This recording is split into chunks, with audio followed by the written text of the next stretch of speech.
بالم هيلز مثلا لما انا عملت دوري في الماركتنج والسيلز، لكن نقول الماركتنج كانش فيه اللي بينافسنا قوي غير هشام طلعت مصطفى وصادق واعمار. الباقيين كانوا يعني ضعاف جدا، يعني او ما كانوش موجودين، يعني ما افتكرش حتى ماونتن فيو كانت موجوده.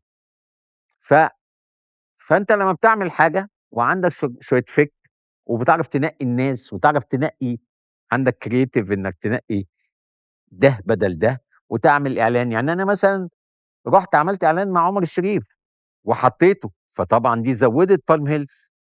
على فكره ما ظهرش في الاعلان، جبته وخليته هو اللي يتكلم، فويس اوفر. وكلام عمر واضح قوي ان عمر الله يرحمه الله يعني، يرحمه.